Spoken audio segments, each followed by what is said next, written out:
Ассаламу алейкум. Так, пожалуйста, кто-нибудь прикрепите тему мақсат. Эмнеге мақсаттар орындалбайт деген темада сүйлөп кетмекчимин. Азыр. Извиняюсь, сейчас секундочку. Мне надо кое-что отправить. Так, окей, все.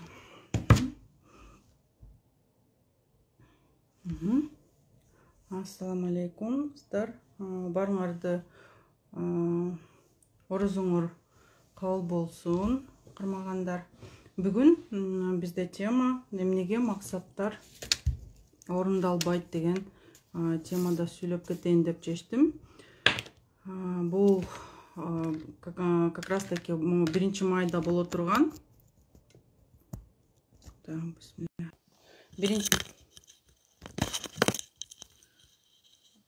1 майда боло турган семинардын негизинде эмнеге максаттар орундалбайт деген теманын айтып кетмекчимин. Бул дагы өтө акчага байланыштуу тема болгондуктан бардыгы эле билсе жакшы болот го деп ойлодум да. Ошо боюнча силер менен түз эфирге чыгып сүйлөшөйүн деп чечтим. Андыктан эмнеге максаттар орундалбайт? Мен эми психолог болгондуктан кийин мен эң негизгиси ошол психология жактан болгон тоскоолдуктарды айтып кетмекчимин. Тоскоолдуктар, психология жактан тоскоолдуктар эч кандай максатка жетүүгө жардам бербейт деген чоң жаңылыштык ойлор менен жашаган адамдар да көп. Бирок негизинде, мисалы үчүн, түпкү аң сезимдин негизинде биздин бардык жашообуздагы ойлогон ой максаттарыбыз, андан тышкары реалдык жашообуз, айлана чөйрөбүз бардыгы биздин түпкү аң сезимден көз каранды экенин унутпаңыздар. Буга эми ишенгендер бар, ишенбегендер бар, бирок буга ишенбей деле койсоңор болот. Мен айткандарыма просто кылып көргүлө деп айтам мен дайыма кыздарыма. Андыктан бул өзүңөрдүн, ар бир адамдын жеке иши деп ойлойм да. Эми ошол 1 майга карата, 1 майда метро Измайловскийде акча, карыз жана ушул темада өтүүчү семинардын алдын ала ушундай теманы айтып кетмекчимин. Эми максатка жетүү жолунда биз кандай мындай тоскоолдуктарды өзүбүз жаратып алабыз жашообузда? Бул тоскоолдуктар өтө көп. Эң негизги тоскоолдуктардын бири бул биз алдыбызга максат койбойт экенбиз да. Бул биринчиси. Эң биринчи биздин тоскоолдук бул алдыбызга биз максат койгонду билбейбиз дагы, койбойбуз дагы экен. Койбойбуз дегенде бул эми ойдо эле мен деген үй алышым керек, же болбосо үйлөнүшүм керек, же болбосо мисалы үчүн унаа алышым керек деген сыяктуу максаттар болушу мүмкүн, ойдочу. Бирок ал максаттар ишке ашышы, мисалы үчүн, бул чоң мындай бир суроо жаралат да. Кантип ашмак эле бул, кантип мен буга жетмек элем, айлыгым 15 000 болсо же 20 000 болсо бул нерсеге кантип келмек элем деген сыяктуу башта суроолор жаралат дагы. Анан баягы ой максаттар мындай биз аларды кагаз түрүнө көчүрүп мындай жазбайт экенбиз да. Бирок мен айтып кеткендей, түпкү аң сезим деген биздин ар бир адамдын 5 эми орусча айтканда органы чувств деген бар. Ошол сезүү органдардын негизинде биздин түпкү аң сезим дагы курулат. Андыктан силер жазып атканда, ручканы кармаганда, ручкага базым жазып, өзүңөрдүн кыялыңарды мисалы үчүн дептерге жазганда, барака силер бир топ ичиңердеги сезимдерди ойготосуңар. Мисалы үчүн жазып атканда мен үй алгым келет дегенде үйдү элестетишиңер мүмкүн. Андан тышкары мисалы үчүн ошол мындай биринчиден элес келет, экинчиден мүмкүн даже образдар келиши мүмкүн. Андан тышкары көп эле мындай сезимдер келет да. Ошон үчүн алдыга койгон максат койгондо эң негизгиси биз аларды жазуубуз жакшы да. Жазуу зарыл. Жазуубуз зарыл. Кээерки так мен комментарийлерди өчүрүп коеюн кыздар. Баарыңарды жакшы көрөм, но без комментарий, думаю, всем будет удобнее. Ошон үчүн каалаган ой максатыңарды баары бир деле дептерге жазышыңар керек. Анан ой максаттар аябай чоң дагы, анан аябай кичине да ой максаттар болот. Мисалы үчүн үй алуу бул чоң мындай каалоо тилек болсо, максат болсо, мисалы үчүн көйнөк сатып алуу же болбосо сумка сатып алуу, бул кичирээк ой максаттарга кирет. Экинчи биздин чоң мындай ошибкалардын негизине кире турган ошибка бул өзүбүздүн алдыбызга чоң максаттарды коюп алганда биз ага жетишибиз өтө кыйын болуп калат да. Анткени мисалы үчүн аябай чоң максаттарга мен айтып кеткендей эми көлөмдүү нерселер кирет да. Там мисалы үчүн 1 жылдын ичинде үй алыш же болбосо ага кошуп машина алуу, ага чогуу кошуп мисалы үчүн Америкага барып келүү, андан тышкары дагы толтура кандайдыр бир максаттарды көп максаттарды жазып алсак мисалы үчүн же алдыбызга коюп алганда ал максаттар ойго ишке ашпай калышы мүмкүн. Анткени биз ал максаттардын ичинде адашып, анан кийин мындай оюбузга баягындай терс ойлор келе берет да. Эми бунун баардыгын мен кантип ашырып алмак элем деген сыяктуу чочуун мындай ойлор келип баштайт да, өзүбүз чочуп кетип, анан баягы апатия же болбосо эчтеке кылбоо жана негизи эле максатка эч кандай кадам жасабаган бир мындай состоянияга түшүп калабыз да. Ошон үчүн алдыга жанагындай чоң ой максаттарды кое бербеш керек. Чоң ой максаттардан бири 2-3 коюп койсоңор мындай бул нормально да. Анан кичинекей ой максаттар болсо тескерисинче көптөн жазсаңыздар болот да. Мисалы үчүн аял кишиге таандык кичинекей мисалы үчүн каалоо тилектер көп болот да. Бул косметикага байланыштуу, идиш аякка байланыштуу нерселер, мисалы үчүн бала тарбиясына керектүү нерселер болушу мүмкүн, оюнчук сыяктуу же болбосо баланы кандайдыр бир курстарга же мисалы үчүн кружокторго жаздыруу болушу мүмкүн, же башка дагы толтура майда каалоо тилектер болушу мүмкүн. Бирок бунун баардыгын жазуу дагы жакшы. Жазып атканда аны элестетип, жакшы маанай менен элестеткениңер оңураак да. Үчүнчүсү бул орусча айтканда нереалистичные цели деп коет. Кыргызча айтканда мындай чындыкка биз мындай чындык катары көрбөгөн да ой максаттар болушу мүмкүн. Мисалы үчүн биз айына 20-25 миң айлык акча алып, анан кийин диванга жатып алып күндө кечинде ойлой берсек, мен айына мисалы үчүн 1 миллион доллар акча табышым керек же болбосо ушундай ой максатка жетишим керек деген сыяктуу максат коюп алсак алдыбызга, бул биздин негизи психикабызды мындай начарлатат биринчиден, экинчиден болсо өзүбүз деле ал нерсеге ишенбейбиз да. Анткени баары бир деле адамдын оюнда баягындай кандай десем планы жок болот да. Бул 1 миллион доллар акчага айына мен кантип жетем деген сыяктуу план болбогондон кийин жөн эле элестетип ошол фантазиябызды жандырып жанагындай 1 миллион долларды элестете берсек деле ал 1 миллион доллар келбейт да бизге. Анткени биз өзүбүздүн максатыбызды сезишибиз керек да.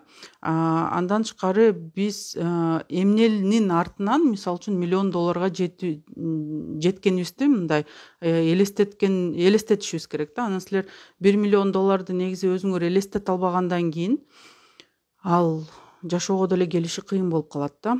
Кыйын эмес, вообще нереально болуп калат. Ошон үчүн айына 1 миллион доллар эмес, 1 миллион сом айлык акысын тапканды үйрөнгөндө силер сөзсүз түрдө 1 миллион долларга деле мисалы үчүн максат кое берсеңиздер болот. Бул жөнүндө да биз терең аябай мындай чайнап, андан тышкары проработка, андан тышкары атайын техникаларды жасап 1 майда Москвада жолугушабыз. Бул ошого карай алдын ала сабак деп койсок болот. Биздин ой максаттарыбыз дагы качан орундалбайт? Качан гана биз өзүбүздүн эмес, башка бирөөнүн ой максаттарын аткарып баштаганда. анан көпчүлүк айтат мен эч качан эч кимдин ой максаттарын аткарбайм деп. Бирок тескерисинче көпчүлүк учурда адамдар өзүнүн ата энесинин мисалы үчүн каалоо тилектерин мындай мындай аткарыш үчүн аларды капа кылбаш үчүн мисалы үчүн ата энеси каалаган окуу жайга тапшырып, каалаган ата энеси каалаган жумушка орношуп ушундай өмүр сүрүп келишет да. Бирок бирөөнүн ой максаттарын силер ишке ашырып атканда эч убакта өзүңөрдүн максаттарыңарга жетпейсиңер. Анткени өзүңөрдүн ой максаттарыңар менен бирөөнүн ой максаттары дал келбей калса, бул жерден силердин жагымдуу сезимдериңер чыкпай калат дагы ичиңерде.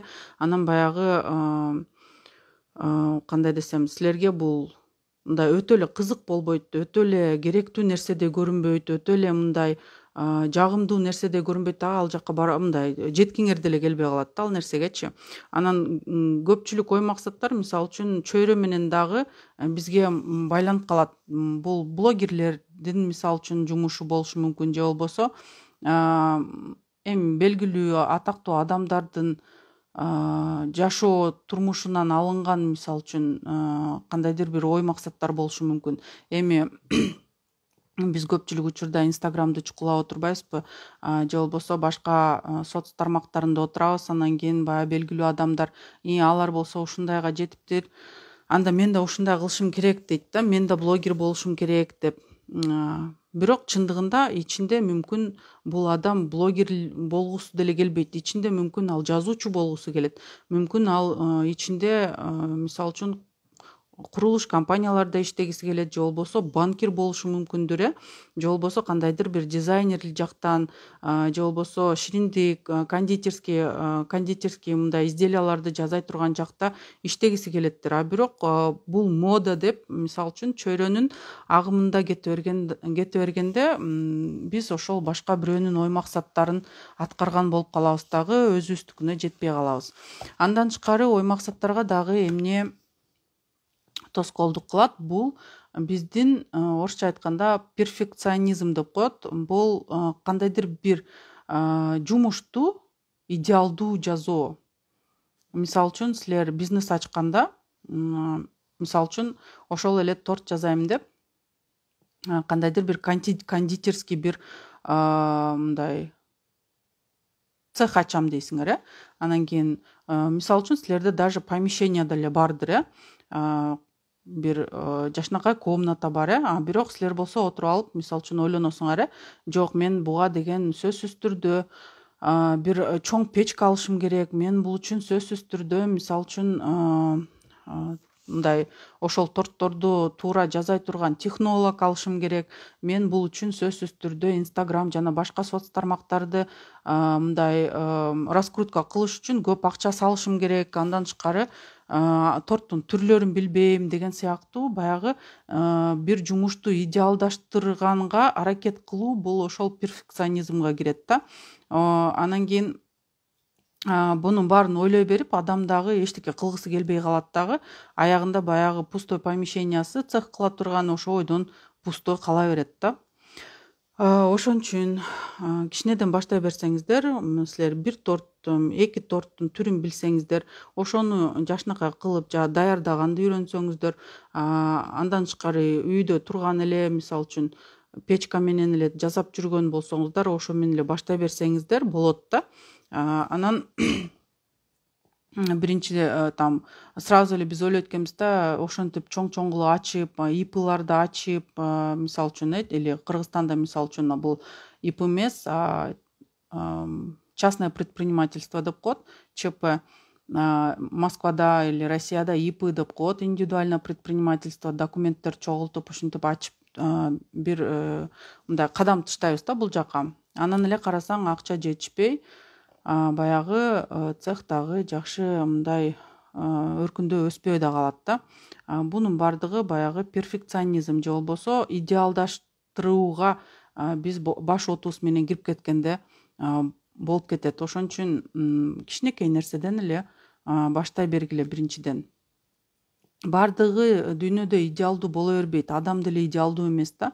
Анан кийин бул идеалдуу формалар, идеалдуу мындай бизнес акырындап келет да силергечи. Ошон үчүн идеалдардын артынан чуркай берсе, бул да бир бизнеске карай же максаттарга карай чоң тоскоолдуктардын бири болуп саналып калат. Андан кийинкиси кандай тоскоолдук болушу мүмкүн? Бул биздин ичибизде болгон дисциплинанын жоктугу да. Мисалы үчүн силер дисциплинага биз ойлойт экенбиз, только эртең менен 1 саатта туруп, күнүгө кандайдыр бир определенный бир кыймыл аракеттер жасаганда бул дисциплинага кирет депчи. Бирок чындыгында дисциплина бардыгы ойдон башталат. Эң негизги дисциплинанын бири бул биздин бирөөгө мындай ичибиз күйгөндө да, ошол ичибизди күйгөн зависть деген нерсени ичибизден чыгарышыбыз керек да. Ошол жакты дисциплинага алып келишибиз керек да.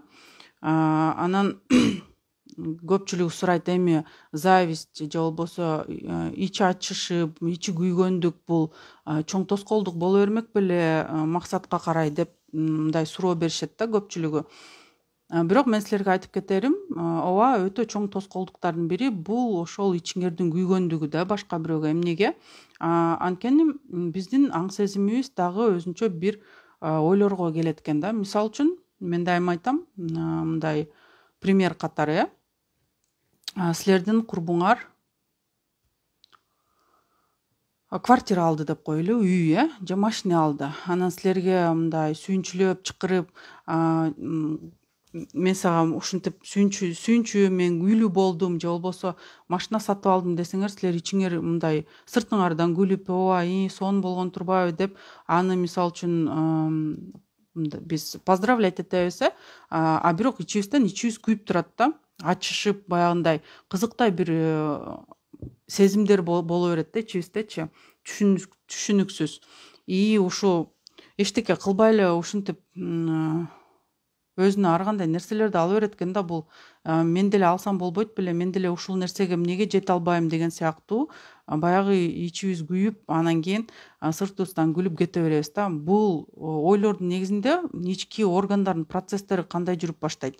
Бул жерден эң негизгиси силердин түпкү аң сезимиңер ойлойт экен да. Силер көзүңөр менен көрүп турган жашынакай үй, жанагындай жашынакай машине, сонун айнектер, эшиктер, мебель, ошол нерселер сага жакпайт турбайбы? Анда жашооңо бул сага нерселер кереги жок турбайбы деген чечимге келет дагы. Силердин жашооңордо дагы баягы силер каалаган үйүңөр дагы келбейт да. Машинаңарга да ээ болбойсуңар. Анан эле мисалы үчүн ошол эле киши же башка бир тааныш машинасын уруп алса же болбосо квартирасын соседтер суу каптап кетсе, соседтер суу менен каптаттырып салса, биз болсо ичибизден мындай сүйүнүп коет экенбиз да кээдечи. Анан ойлойт экенбиз, рас болгон турбайбы ушуга сооп болуптур деген сыяктуучу. Анан кийин эле эмне келип чыгат? Баягы нерселер карасаң эле силердин өзүңөрдүн жашооңордо пайда боло баштайт да. Эмнеге? Анткени түпкү аң сезимибиз ойлойт экен да, сага ушундай нерсе жагат турбайбы? Үйүң каптаган сага жагат турбайбы? Же болбосо мисалы үчүн машинени уруп алса, сага бул жагымдуу нерсе көрүнөт турбайбы? Сен будан кандайдыр бир ичиңде жыргалтчылык же бакыт сезет турбайсыңбы деген сыяктуу баягы нерселер биздин жашообузда дагы мындай пайда боло берет да. Ошон үчүн биз ичибиздеги ойлорду, ой тилектерди жана ниетибизди оңдообуз зарыл. Бул дагы дисциплинанын эң чоң мындай бөлүгү деп койсок болот да. Анан силердин араңарда мисалы үчүн досторуңар, коңшу колоңдор жакшы кымбат баалуу мисалы үчүн унаага ээ болсо же болбосо бирөө мисалы үчүн үйлүү болсо, силер силерге сүйүнчүлөп ал нерсени айтканда, наоборот, силер сүйүнүшүңөр керек да. Эмнеге? Анткени бул баары бир деле силердин жашооңордо болуп аткан иш да. Ошон үчүн бул белги катары эле кабыл алсаңар болот. Значит, бул нерсе силердин да жашооңорго келет. Силер дагы ошондой үйлүү болосуңар, силер да ошондой машиналуу болосуңар. Буга туура мамилени, мындай туура сезимдерди чыгарганды үйрөнүшүбүз керек да. Мындай эми орусча айтканда надо быть искренне добрым да к этому всему. Анан силердин жашооңордо болуп аткан нерсе болсо, анда силердин өзүңөрдүн силердин айлана чөйрөңөрдө бул нерсе болуп аткан болсо, анда силердин жашооңорго да бул кирип келүүчү нерсе болуп саналат да. Андан тышкары биз максатка карай кандай дагы тоскоолдук кое алат экенбиз. Бул өзүбүздүн опыт деген нерсени баарыбыз эле түшүнөбүз болуш керек. Болбосо мындай которуп койсоңор жакшы болот. Биз өзүбүздүн болуп өткөн жолубузду мисалы үчүн баалуулугун билбесек, ар бир адам тарыхы жок адам жок да, негизичи ар бир адамдын тарыхы бар. Ошол тарыхында ар бир адам кандайдыр бир жолду басып өткөн дагы, ал жолдон мисалы үчүн адамдарга же чөйрөсүнө мисалы үчүн кандайдыр бир баалуулукту алып келет, же өзүнүн жашоосуна, жеке жашоосуна дагы бир баалуулукту алып келет ар бир адамчы. Анан кийин бирок бир эле жолу кандайдыр бир максатка карай жолдо мисалы үчүн чалынып же болбосо адашып, туура эмес иш жасап алып, биз ошол максатыбызды кандай десем тыштап койгон бул туура эмес да. Бул ошол өзүңөрдүн басып өткөн жолуңардагы өзүңөрдүн опытыңарды, тажрыйбаңарды өзүңөр эле баалуулугун кетирген болот да. Ошон үчүн көпчүлүк учурда биз ойлонуп кечке эмнеге мен ушул нерсеге жетпей калдым, эмнеге менин машинам жок, эмнеге менин акчам жок дегендин ордуна андан көрө силер өткөн жашооңордогу баалуу нерселерди эстегенге аракет кылсаңыздар, силердин азыркы жашооңордагы келечегиңер дагы жакшы нукка түшүп баштайт. Ар бир адам сонун нерселерге ээ болгон. Мисалы үчүн мектептен кандайдыр бир грамота алгандырсыңар, же болбосо кандайдыр бир жаңы кулинардык шедеврди жасаганды үйрөнгөндүрсүңөр, мисалы үчүн, же болбосо мисалы үчүн ошол эле бир абышка кемпирди жолдон өткөзүп койсоңор деле бул силердин баалуулугуңарды көтөрө турган нерселердин бири болуп саналат да. Ошон үчүн өзүңөрдүн баалуулугуңарды дайыма сезип, билип, эстеп жүргөн жакшы да. Андан тышкары дагы кандай тоскоолдук кылат экенбиз биз максатка карай? Бул өзүбүзгө болгон ишенимдин жоктугу да. Анан ошол нерсеге биз өзүбүз ишенип алганда менин колуман эчтеке келбейт. Мындайча айтканда, силер өзүңөргө карай кандай ой менен жашайсыңар, эмне ой менен өзүңөрдү мындай камсыздайсыңар да. Силер өзүңөр жөнүндө ким деп ойлойсуңар өзүңөрдү? Мен жакшы адаммынбы, жаман адаммынбы, же болбосо кандай десем, мен колуман келе турган адаммынбы, тажрыйбалуу адаммынбы деген сыяктуу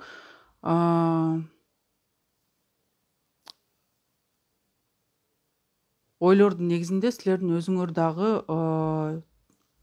ошол ойлорго жараша келбетиңерде түзүлөт да. Ошон үчүн өзүңөргө дайыма ишеним болуш керек да. Мен колуман келе алат. Мен дагы окуп үйрөнө алам. Мен да жаңы нерселерди мындай окуп кетем, же болбосо колдонуп кетем деген сыяктуу ойлорго ээ болушуңар керек. Анткени ар бир адам мисалы үчүн жашоодо, эми биздин жашоодо болуп аткан нерсенин кандай десем, мисал катары, мисалы үчүн силер кандайдыр бир бизнес ачам дейсиңер, автосалон ачасыңарбы, же болбосо тигүүчү цех ачасыңарбы, бул жолду басып өткөн адамдар сөзсүз түрдө дүйнө жүзүндө уже бар да. Алар өзүнүн тажрыйбасын көпчүлүгү интернетке чыгарып койгон. Мындайча айтканда, ошол максатына карай болгон жолдун баардыгын сүрөттөп, жазып, айтып кеткен да. Интернетте мындай окуялар көп. Мындайча айтканда, ошол силерге таандык, мисалы үчүн бизнеске карай окуяны интернеттен таап, анын жолун басып өткөн жолун окуп, изилдеп, анан кийин силер деле мисалы үчүн ошол эле кыймыл аракеттерди жасасаңыздар, ошол эле нерселерге көңүл буруп ошол эле нерселерди окуп үйрөнүп жашооңорго киргизгенде бул нерселер силер деле жасай аласыңар. Анткени сиздерде деле ошол эле эки кол бар, эки бут бар, баш бар, көз деген бар, андан тышкары дагы көп нерселер бар. Эң негизгиси бул биздин ойлор. Ойду гана өзгөртүшүбүз керек. Мен дагы кыла алам, мен да колуман келет деген сыяктуу. Андан тышкары айтып кетчү нерсем бул биз бирөөнүн мисалы үчүн тажрыйбасын көрүп, ошол эле жол менен басып, ошондой эле кыймыл аракет жасаганда, бирок эмнегедир бардыгында эле ошол жыйынтык боло бербейт да. Мисалы үчүн бирөө чоң бир тигүүчү цех ачып, ал цех өркүндөп өсүп, өзүнүн тажрыйбасын интернетке чыгарды, айына мисалы үчүн 1 миллион сом табат. Силер дагы анын жолун кайталап, ошол эле кыймыл аракеттер жасап, бирок эмнегедир силер ал 1 миллион акчага жетпей жүрөсүңөр. Мүмкүн даже силер ал адамга караганда дагы көбүрөөк, мисалы үчүн аракет кыласыңар, көбүрөөк иштейсиңер, көбүрөөк убактыңарды бөлөсүңөр, көбүрөөк адамдарга айлык акысын төлөйсүңөр мүмкүн, же болбосо көбүрөөк заказчиктерди аласыңар. Бирок эмнегедир миллионго эч эле жетпейт, 300 миңден же болбосо 100 миңден эч эле чыкпайт да өйдөчү. Бул нерселер бардыгы биздин психиканын негизинде пайда болот. Анткени кандайдыр бир себептердин артынан, кандайдыр бир силердин өзүңөрдүн жашооңордо өткөн тажрыйбалардын артынан силерде калыптанып калган ойлор болот да.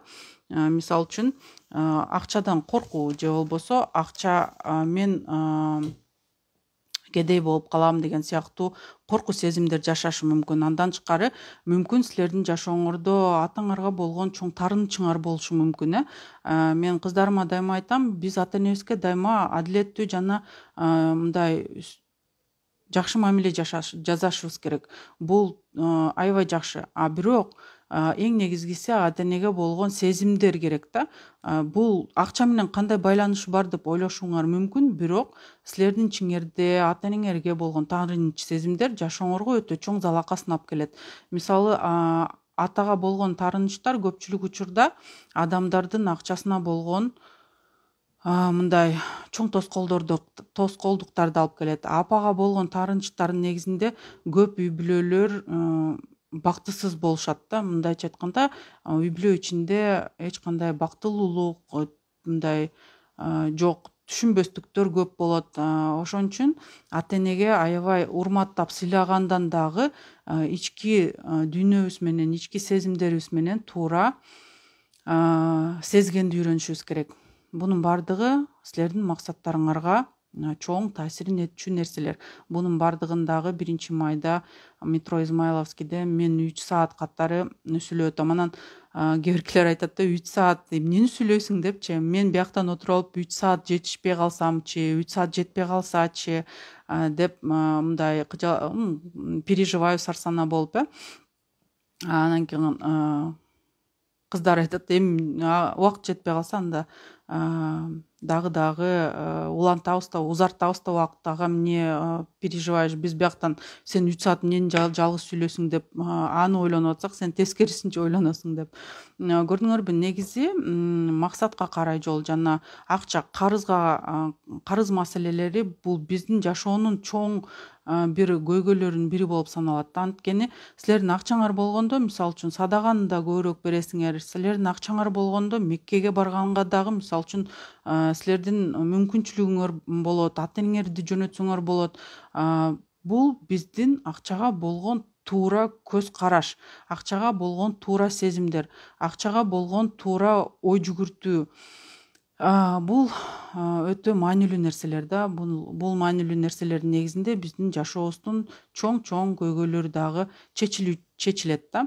Мисалы үчүн акча үчүн деле көп үй бүлөлөр бузулуп, урушуп, жанагындай уруш жаңжалдар чыгып кетип атат, ажырашуулар көп болуп атат, балдарды таштап кетүүлөр болуп атат. Көрдүңөрбү? Ошон үчүн мисалы үчүн материалдык жактан эң негизгиси жашоодо материалдык нерсе эмес деген негизи болбойт да. Алла таалам бизге бардык жактан өнүгүп өскөнгө көп мүмкүнчүлүктөрдү берген. Андыктан бардык жактан өсүп өнүккөнгө аракет кылышыбыз керек. Бул үчүн эң негизгиси түпкү аң сезимибизди, өзүбүздүн ойлорубузду, сезимдерибизди өзгөртүп, Аллага болгон мисалы үчүн мамилебизди, адамдарга болгон мамилебизди, ата эне, балдар жана өзүбүзгө болгон эң негизги мамилени туура түшүнүп жана колдонуубуз зарыл да. Анан кийин ушул эфирдин алдында эле мага суроо келди да. Мисалы үчүн мен дейт айына дайыма негизги айлыгы, бир кыз жазды, негизги айлыгым айына 190 000 экен, өзү Москвада экен, салондо иштеген кыз экен. Бирок мен 190 000 айлык алсам дагы, бирок мен дайыма карызда жүрөм. Карыздарым берип бүтө албай койдум. 7 жылдан бери иштеп атам дейт. Карыздан башым чыкпайт, дайыма кредиттердин үстүндө жүрөм жана башка деген көйгөйлөрүм көп, акча менен байланыштуу дейт да. Канчалык жакшы акча таппасам деле баары бир ал акчанын мисалы үчүн берекесин да көрбөйм, негизи акчанын өзүн деле көрбөй калам кээде. Анткени ушундай карыз деген нерселерге эле кетип калат. Мен бул жерден эң эле кичинекей секретин айтып кетчүмүн. Силер өзүңөрдү деле эстеп көргүлө. Эми кредит алуу бул харам экенин баарыбыз эле түшүнүп билип турабыз. Бирок маселе буда эмес болуп атат азыр. Мен азыр мындай силерди эстеп көргүлө деп айткым келди да. Мисалы үчүн силерде карызыңар көп.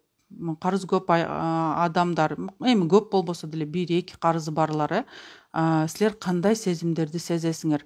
Азыр чатка жазып кетсеңиздер болот. Карызы бар адам негизи ии карыз бериш керек деген ойлор менен жашайт. Анан ии карызды бериш керек деп ойлоп, бул ой негизи кандай? Плюс эмоцияга киреби же минус эмоцияга киреби? Конечно, минус эмоцияга кирет. Бул жагымсыз эмоциялардын бирине кирет. Бизге жакпаган сезимдер болуп саналат. Карызды бериш керек депчи.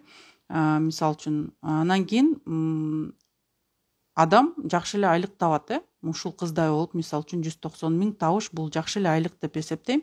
Анан кийин бирок баягы карызды берет, бирок берип атканда бул кыз ойлонот да, буну азыр карызымды берип салсам, анда мен эмнеге жашайм? Мен бир ай бою эмне кылам анан?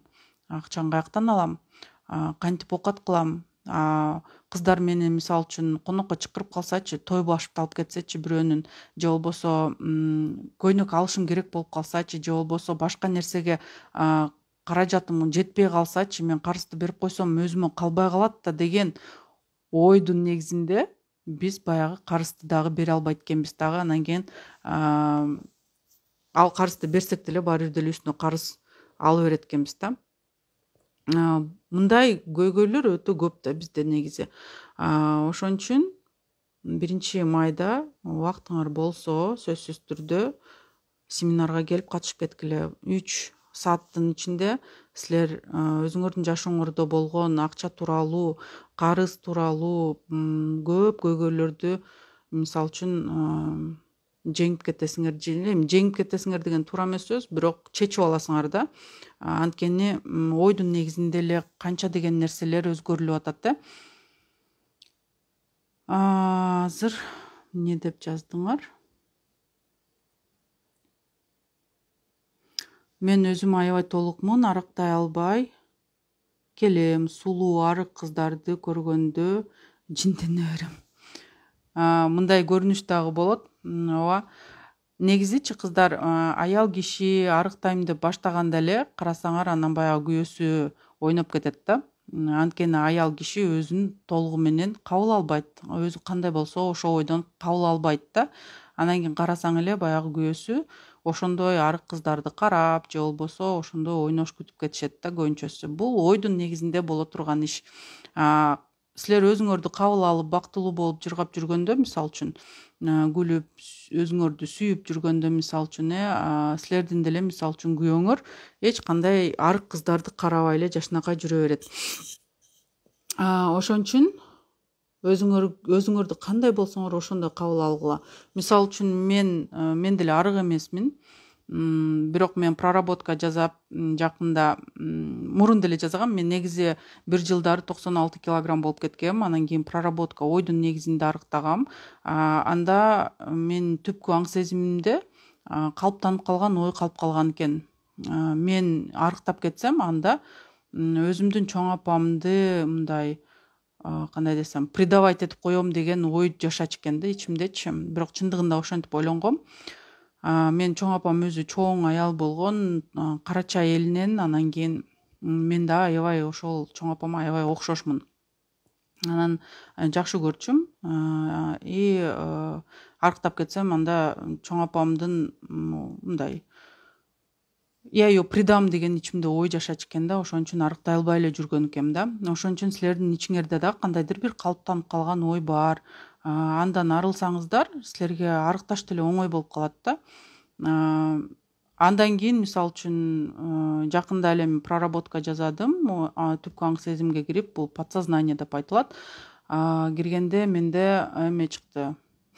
Бир депутаттын элеси келди да. Мен ичимден ойлойт экем да, канчалык мен чоң, канчалык мен мындай көрүнүктүү болсом, ошончолук мени кыздар угушат, ошончолук менин үнүм жетет, ошончолук мен ошондой депутаттар сыяктуу авторитетим болот деген оюм бар эле. Андыктан арыктай албай жүргөм, эми вес бат-баттан кетип атат. Ошон үчүн силер дагы ичиңерде болгон сыртыңарда болгон проблеманын бардыгы бул ичиңердеги бир ойдун негизинде бар да. Это зависть, наверное, лучше начать самой худеть, мало есть, например. Не всегда это помогает. Есть девочки, которые, к примеру, да, с утра до вечера ничего не едят, а вес не уходит, и ничего здесь не сделаешь. Орзон арыкты үчүн кармаш керек, да, туура.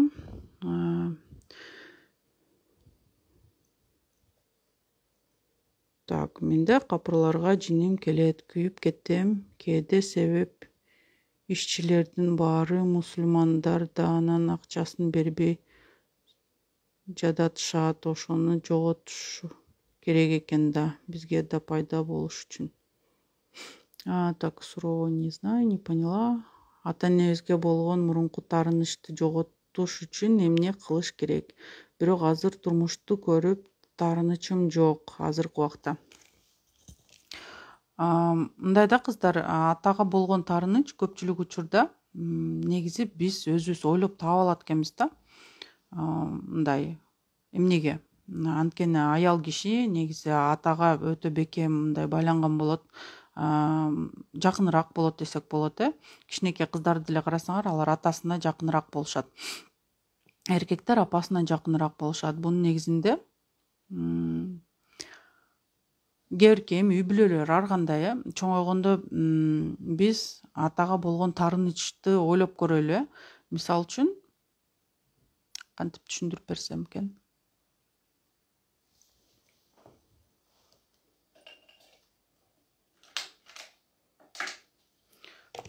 Мисалы үчүн мына маркер деп коелу. Бул ушул маркердин капкагы. Маркерге бул сонун туш келет, туура келет. Бирок бул маркерди мисалы үчүн башка капкак менен биз чаап көрсөк, толугу менен жабылбайт, ал кургап кетет, туура келбейт. Мындайча айтканда, бул маркердин капкагына мындай бунуку эмес десек болот. Мисалы үчүн башканыкын деле алып көрсөк, буга туура келбейт. Баары бир делечи бош отурат. Ошон үчүн бунун негизинде адамдардын мамилеси деле атасы менен, айымдардын да мисалы үчүн мамилеси деле атасына болгон туура эмес да. Азыр түшүндүрүп кетейин. Мисалы үчүн атанын негизги мындай максаты кандай болуш керек? Атанын негизги максаты өзүнүн кызына карай бул кызынан апамды бактылуу кылам деген жоопкерчиликти чечип коюу да. Анткени кыз киши дайыма апасынын бактылуулугун карайт. Бул кандай үй бүлөлөрдө пайда болот? Зордук зомбулук болгон, кыйкыргуу күрүк болгон, казан аяк кагышкан үй бүлөлөрдө баягы кичинекей кыз дайыма апасын, мисалы үчүн, апасына боору ооруп, апасынын бактылуулугун ойлоп, анан илгери мен айтып кеткен үч бурчтукка кирип кетишет дагы. Анан кийин жашоосунун баардыгын бир аз кыйындатып алат десек болот. Ошон үчүн биз ата энебизди экөө урушканда бир эле жакты көздөйт, мисалы үчүн тарта албайбыз, экөөнү тең жакшы көрөбүз. Анан мисалы үчүн атабыз апабызды урушканда атам апамды урушуп атат дебегиле да, эркек киши аял менен сүйлөшүп атат дегиле. Ошондой кабыл алгыла да. Мисалы үчүн атам апамды тыштап кетти дебегиле. Эркек өзүнүн аялын келишпестиктен кандайдыр бир себептер менен, мисалы үчүн, экөө ажырашты дегиле да. Анткени ал экөөнүн мамилеси силерге мындай түзмө түз эч кандай тиешеси жок да. Бул капкактарадай. Ошон үчүн ата силерге ким? Ал ата силерге, силер кичинекей кызсыңар, силер аны кандай болсо ошондой кабыл алышыңар керек да. Ошон үчүн мисалы үчүн ойлонуп көргүлө, кандай силерде атага болгон таарыныч сезимдериңер бар. Мисалы үчүн атаңар силерди уруп же болбосо сабаса, анда сөзсүз түрдө таарынычтар бар болот. Бул нерсе менен мен силер менен эч убакта мындай спорить не буду да. Бирок атам деген апамды тыштап кеткен, же болбосо апама акча бербей койгон, же болбосо ичип жүргөн, же болбосо акча тапкан эмес, үй бүлөнү баккан эмес деген нерселерге силер атаңарга таарынсаңар, бул эми грубо говоря, это не ваше дело, да. Потому что бул эки чоң адамдын мамилеси деп саналат. Ошон үчүн бул атаңар кандай болбосун деле силерди жакшы көрөт да. Ал кылган мамилеси өзүнүн аялына болгон мамилеси болчу. Силерге эч кандай тиешеси жок. Анан баягы кичинекей балдар ата энеси ажырашканда дайыма өзүнө ала берет экен да, мен үчүн урушуп атат, мен үчүн ажырашты деген сыяктуу. Бул эч убакта туура дал келген эмес эч качан. Бул жөн гана силердин кичинекейиңердеги же болбосо ошол бала кезиңердеги психикаңардын кабыл алуусу болуп саналат. Андыктан атаңарга болгон көз карашты өзгөртүш үчүн биринчи эмнеге таарынып атканыңарды түшүнүшүңөр керек да. Жазып алсаңар, анда тагыраак түшүнүк пайда болот. Конкреттүү түрдө силер эмне үчүн атаңарга таарынычыңар бар экени чыгат да. Анан түшүнөсүңөр, значит, если атаңардын апаңарга болгон мамилеси силерге жакпай, ошого таарынып аткан болсоңор, силерге караштуу эмес экенин түшүнөсүңөр да бул жерденчи.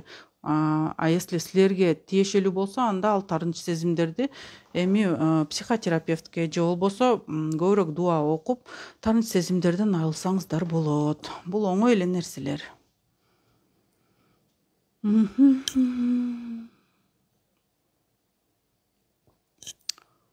Так.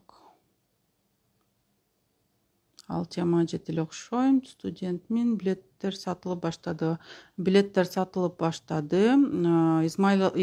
Метро Измайловскийде көпчүлүгү барды болуш керек. Ал чоң отель, конференц-зал, мага биз аренда төлөйбүз. Андыктан ошол билет баасы 1000 сомдон, бирок бул көп деп эсептелбейт. Эжеке, намазга жыгылгым келет. Телефон көрүп үйрөнө албайтам. Телефон көрүп үйрөнбөй эле кичинекей китеп сатып алсаңыздар, же мечиттин алдында толтура ошондой 100 сомдук китептер эле. Мен чындыгында буга азыр убактым жок, же болбосо атайын ошондой аккаунттар бар, ошол жакка жазып деле, мисалы үчүн айтсаңыздар, кыздар үйрөтөт. Бирок китеп менен үйрөнгөн оңоюраак да. Андан тышкары еще атайын жайнамаздар сатылат, сүйлөй турган. Эми жаңы баштап аткандарга менин оюмча бул дагы оңой деп ойлойм да. 1 майда жайлаң аялдар барабы саат канчада? 1 майда эркектер деле барса болот, аял күйөөсү мисалы үчүн болуп анткени аялдын ой жүгүртүүсү башка, бир аз эркектин ой жүгүртүүсү бир аз башкачараак. Бирок аялдын энергиясынан, аялдын мисалы үчүн сөздөрүнөн эркектин дагы акча табуусу, в общем, это влияет, да. Анан эркектин дагы аялга болгон мамилесинен дагы үйдөгү баягы берекеге чоң таасир этет да. Ошон үчүн эки жактан келсе болот. Саламатсыздарбы? Жаз мезгилинде аллергия башталат, кантип арылсам болот? Аллергия, биринчиден аллергия деген эмне экенин түшүнүшүңөр керек. Аллергия бул силердин денеңердин кандайдыр бир сигнал бериши да, өзүңөргөчү. Силерге бул жашоодо бирдеме жакпай жатат. Мисалы үчүн аллергия деген бул аутоиммунная система, нарушение аутоиммунной системы, то есть аутоиммунная система деген эмне? Мисалы үчүн иммунитет силердин ден соолугуңарды сактайт, а антииммунная бул силерди аллергия болгондо өзүңөрдүн эле клеткаңар өзүңөрдү эле мындай кандай десем, кол салат да, өзүңөрдүн клеткаңар эле өзүңөргө эле кол салып баштайт. Ошон үчүн аллергия келип чыгат. Эмнеге? Анткени силер жашоого нааразычылыгыңар болушу мүмкүн, мындай жашоого аллергияңар бар да. То есть неприятие. Вы не хотите принимать жизнь, вам она не нравится. Вы кого-то обвиняете, вас раздражает кто-то, да, или что-то. Ошол раздражитель как раз таки денеге чыгып баштайт да. Ошон үчүн мисалы үчүн менин курстарыма окуган кыздардын бардыгы деп айтпайм, бирок кыздар бар, көпчүлүк мындай оорулардан айыгып кеткен да. Эч кандай врачтар жок. Эми врачка барбагыла деп айтпайм, бирок бардыгы психикадан келип чыгат. Анткени дене бизге сигнал катары көп өзүнүн мындай белгилерин берет да. Мисалы үчүн баш ооруганда биз таблетканы ичип алабыз го, цитрамон, обезболивающий. Анан кийин жыргап жүрөбүз, баш оорубай калды депчи, деп. Бирок чындыгында баягы баш ооруну пайда кылган процесстер баштын ичинде алар токтогон жок. Алар ошол бойдон эле өзүнүн жумушун аткарып аткан болот. Просто биз баягы ооруну эле сезбей калганбыз да. Анан кийин биз аны сезбей калганда карасаң эле кечинден баягы адамдын башы ооруганынан таблетка ичип алды, оорубай калды, бирок ашказан ооруп баштаган болот. Бул дененин силерге болгон сигналдары деп айтылат да. Так. Сиз кимден окугансыз? Мен каяктан гана окуган жокмун. Көп жерден окугам. Жакында Шалма Аманашвили гуманная педагогиканы бүтүрдүм. Азыркы кезде деле окуп атам. Дагы Пат Аманашвилиден окуп атам. Андан тышкары психологияны бүтүргөм, юриспруденция, дипломатия жактан билимдерим бар.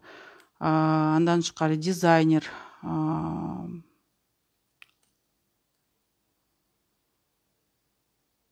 Джо Диспензанын, например, окуучусу болом. Эми көп да, мен окуган жерим калган жок чындыгында. Мен суроомо кое койдуңузго, өткөзүп жибердим окшойт. Кайра жазып койсоңуз болот. Подсознание кантип кирсе айтып коюңузчу. Подсознанияга кириш үчүн бул жөн эле кирсе мүмкүн эмес. Мындайча айтканда буга сөзсүз түрдө билим керек да. Же болбосо мисалы үчүн приложение сатып алсаңар болот, MasterKit деген. Бирок ал да акчасы бир аз көпчүлүк үчүн кымбатыраак болуп саналат, 59 000. Бирок мисалы үчүн түшүнбөй эле сатып алган адамдар аны менен колдонгонду деле билишпейт экен да. Андыктан кааласаңар бакыт клубуна келип жазылыңыздар. Азыр набор жүрүп атат. Дагы бир 2-3 күн набор болот. Келип жазылып окусаңыздар, аяк жактан дагы үйрөтөбүз. MasterKit менен мисалы үчүн колдонгонду дагы айтабыз да. Алейкум ассалам, мен да силерди жакшы көрөм. С праздником. Үйлөнгөнгө сиздерде жакшы кыздар барбы? Мен үчүн кыздардын бардыгы жакшы. чындыгында андай суроолор менен мындай алектенбейм, не интересовалась. Ким кандай экенин билбейт экенмин, айта албайм. Атамы көргөн эмесмин, таптакыр. Эс тарткандан бери ошо көрбөй туруп мени мага иштеп бересиң деген телефондон ошого көп себеби көргөн эмесмин, атамы таптакыр. Анда атаңарды көрбөсөңөр, ошол таарынычтар бар чыгар чиңерде. Аны чыгарып койсоңуз жакшы эле болот. Анан кийин мисалы үчүн көпчүлүк адамдар өзүнүн эми гордость же гордынясын включать этип, жок мен таарынып жүрөм деп өзүнө чечим чыгарып койгон болсо, бул эч кимге залакасын алып келбейт. Өзүнө гана, өзүнүн акчасына гана, максаттарына карай жолго койгон чоң тоскоолдуктарды жаратып, өзүнүн мисалы үчүн кандай десем, денесине дагы залакасын келтирет да. Биз ойлойт экенбиз да, таарынч сезимдер мага эч кандай залакасын келтирбейт деп. Бирок таарынч сезимдер дагы өтө оор нерсе келет. Мисалы үчүн элестеткиле, таарынган адам, аябай катуу таарынган адам кандай абалда отурат.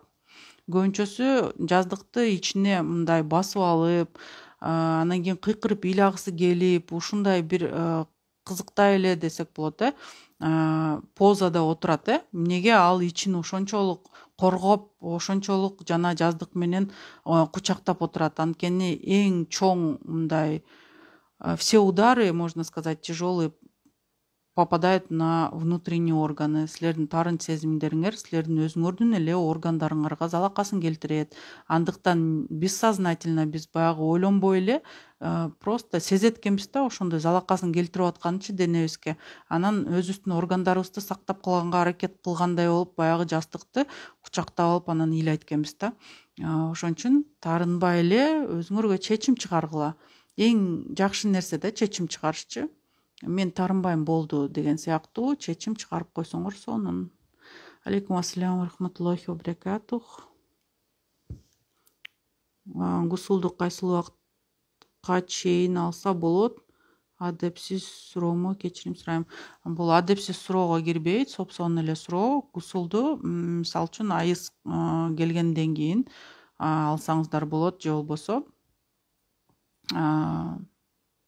калаган эле маалда ала берсеңер болот. Эч кандай немеси жок, анын атайын убактысы да.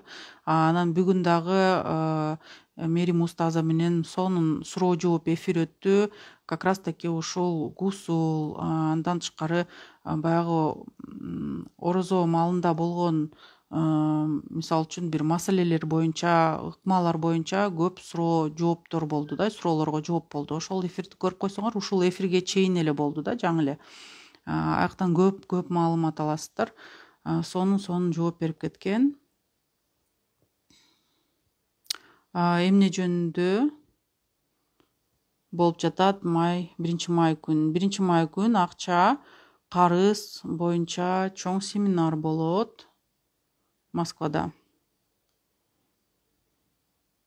Бутум эле ооруй берет. Көрдүңөрбү, ата энеге болгон таарыныч, же болбосо ата эне жактан мисалы үчүн тууган туушкандарга болгон деле таарынычтар биздин чындыгында бутубузга да көп күч берет да. Мындай күч берет деген туура эмес болуп калды, оору берет десек болот. Мисалы үчүн сол тараптагы бутуңар кандайдыр бир себептер менен ооруган болсо, бул сол бутуңар көбүнчөсү мындай апаңар жактагы тууган туушкандарга, же апаңардын өзүнө, же болбосо апаңардын мисалы үчүн ата энесине болгон сезимдериңердин негизинде ооруп башташы мүмкүн да. Оң жактагы бул атаңарга болгон мындай ата жактан болгон тууган туушкан, атанын өзүнө болгон ошол сезимдердин негизинде. То есть это, орусча айтканда, непринятие рода. Например, если у вас правая нога болит, то у вас идет непринятие рода с отцовской стороны, а если у вас левая нога, то непринятие рода с материнской стороны. суктандырган айым курсуна граница жана энергоцентрлер жөнүндө болобу? Суктандырган айым курсунда айымдын 4 состояниясы жөнүндө курс. Андан тышкары эми көп да сабактары. Экинчи айы толугу менен энергоцентрлер боюнча, бакыт курсунда болсо границалар боюнча, баягы жертва, агрессор, куткаруучу боюнча, ал жактан кантип чыгуу, үч бурчтук боюнча дагы эмелер бар. Андан тышкары транзакциялар менен кантип иштеш керек. Транзакция бул адам менен адамдын ортосундагы мамиле кантип түзүү туура. Эго состояние деп коет башкачасында. Бул жөнүндө сабактар бар. Сабактар аябай кызыктуу, аябай көп. Анан элдер ойлойт экен да, эмне 1000 сомго жакшы сабак өтмөк беле деген сыяктуу. Бирок биздин сабактардын негизи мындай аябай маанилүү сабактар болгону, биз адамдарга мындай доступный кылгыбыз келди да сабактарды. Анткени биздин Кыргызстандын чет жактарында жүргөн кыздарыбыздын көбүндө 1000 сомдогу акча мындай кыйынчылык туудурат да. Ошон үчүн элдердин бардыгына, айымдарыбызга жеткиликтүү болсун дедик. Сол бутум ооруйт, апаңарга болгон же апаңардын тууган тушкандарыңарга болгон, мисалы үчүн таарыныч сезимдер же келишпестик да. Ойлонуп көргүлө. Алейкум ассалам. Сиздин курстарыңыздарга кантип жазылсак болот? Так, мен азыр номер ыргытып жиберейин комментарийге. Бир жерге сактадым эле азыр.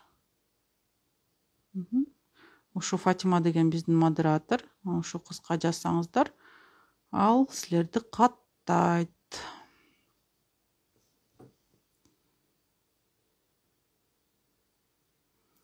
Так, номер жөнөтөм деп мен пропустила. Мен өзүмдү тааныштырып кетесизби? Менин атым Венера Бакатаева. Мен өзүм психолог, коуч, тренер болуп эсептелем. Бакыт клубунун негиздөөчүсү болом. Менде азыркы учурда 10 000ден ашык кыз келиндер окуп, көптөгөн маалыматтарды алып, үй бүлөлөрүн сактап калышкан кыз келиндер жок эмес, аябай көп. 70%, 80% десем жаңылышпайм. Жакшы жашоого келип, өзүнүн ой максаттарына жетип, жакшы мындай бактылуулукту сезип калган кези. Андан тышкары өзүм дагы дизайнер болом. Эми бул хобби катары да, жакшы көрөм бул нерсени.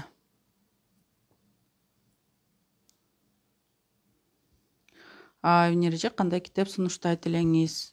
Китептер өтө көп, өтө сонун, бирок азыркы учурда мисалы үчүн көпчүлүгүндө китеп окуганга убакыт жок.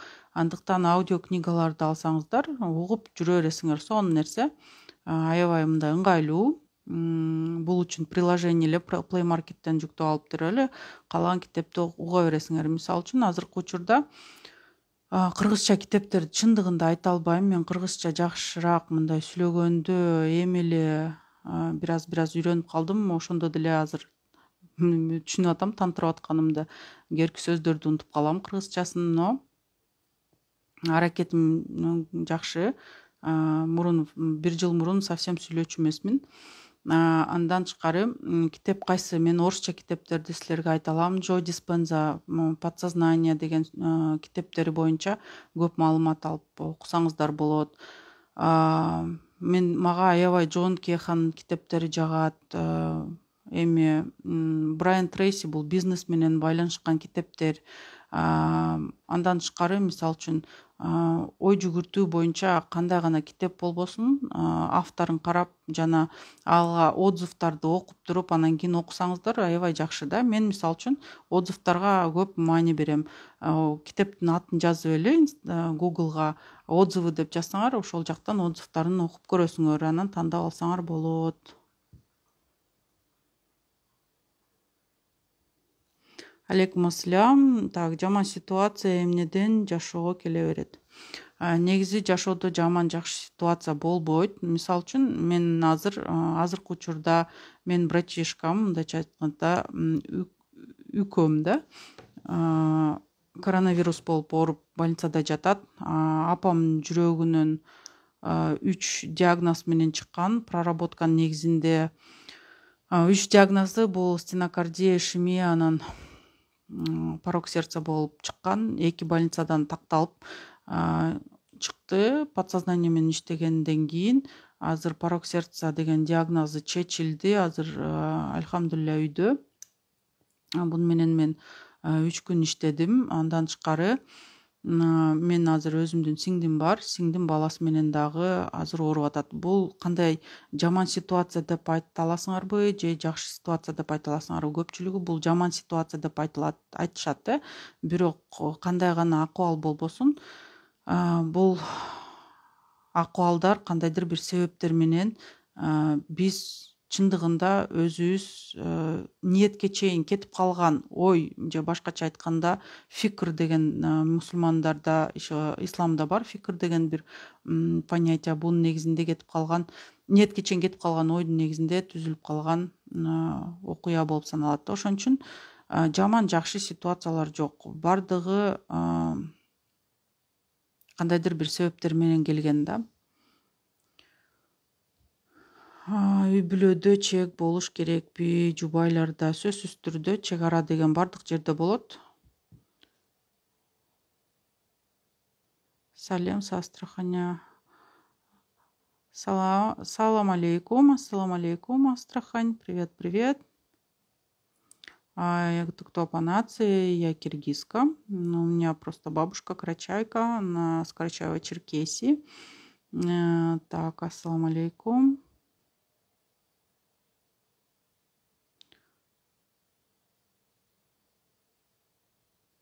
Язык похож на казахский, да, киргизский похож, да, на казахский.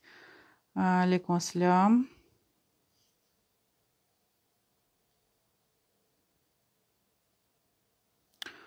Так, кстати, у нас сегодня, сейчас будет розыгрыш, уже 1 минута, оказывается, осталась. Кичинекей биздин катталуучуларга белек ойнотконбуз. Рано Акматова менин курбум. Ушул эле аккаунттан азыр канча бир мүнөттөн кийин чыгып, баягы стоп деген ыкма менен кичинекей белекти ойнотуп койсун.